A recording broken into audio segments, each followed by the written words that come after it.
Hi, my name is Nathalie Boudreau. I'm a musician in Canada, and this video tutorial is part of an online Berklee Coursera course on basic audio production. For this week's assignment, I'm going to explain the amplitude envelope in a synthesizer, and then I'll show you how to set up a few specific configurations for certain purposes using the alpha-free Lin plug synth in my DAW.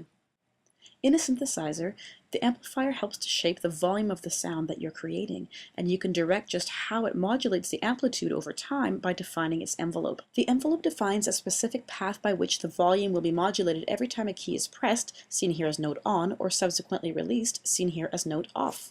When a key is pressed, the attack time will define how long it takes to reach 100% sound level. From here, the decay time will determine how long it takes to reach the sound level set for the sustain.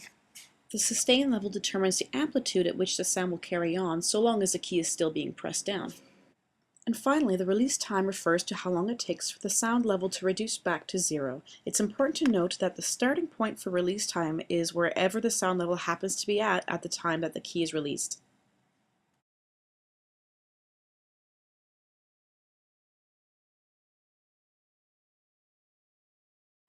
A switch envelope will give you a steady amplitude of sound that starts as soon as you press the key down and stops pretty much as soon as you release the key. In order to achieve this, I go to the amp section of my synthesizer, and you'll see there's knobs to modulate the attack, decay, sustain, and release. For a switch envelope, the attack is always set quite low. Now you don't have to worry about the decay because the sustain is set at 100%. So there's nothing for the sound level to decay down to.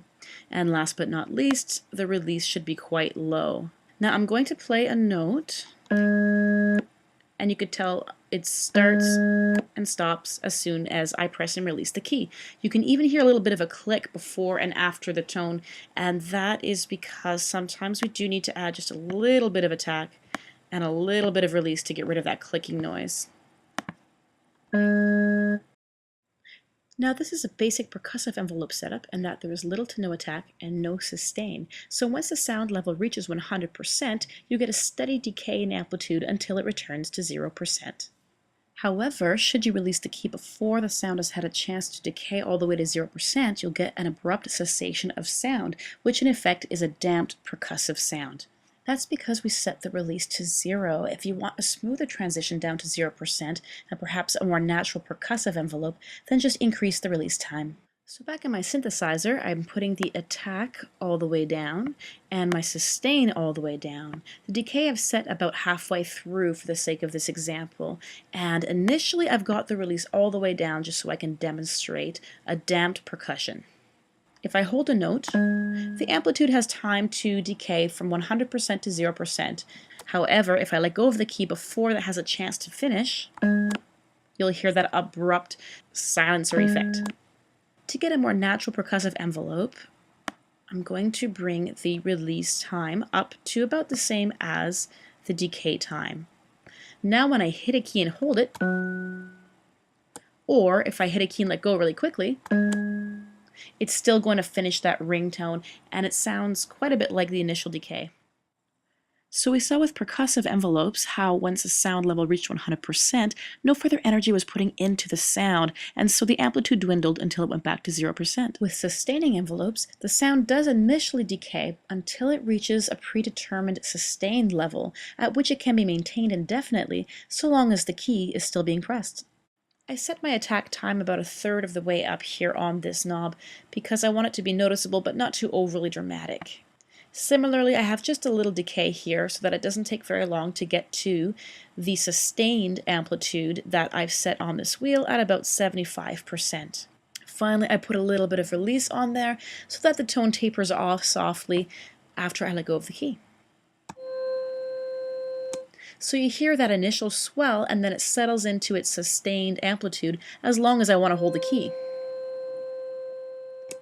Now I'd like the decay to be a little longer and a little more release after I let go to have the sound that I'm looking for here. A gentler swell into a sustained sound and a bit longer release at the end, just because that's what I'm looking for. And last but not least, the Louden Sterns special, known as the quirk envelope. No attack, no sustain, a very short delay, and a very long release give you a paradoxical effect where pressing the key for a long time will give you a short noise, while releasing the key quickly will give you a long noise. So here's my synth setup: no attack, no sustain, short decay, long release. If I hold the key down like the diagram on the left is demonstrating, I just get a very short sound. But if I release the key right away, like the diagram on the right is demonstrating, you can see that the sound lasts much longer before it finally fades away to nothing. And as always, if you manage to get your settings in your synthesizer exactly how you like it, you can always save it as a preset. That way it's at your fingertips next time. So I hope you found this helpful, and have a great day.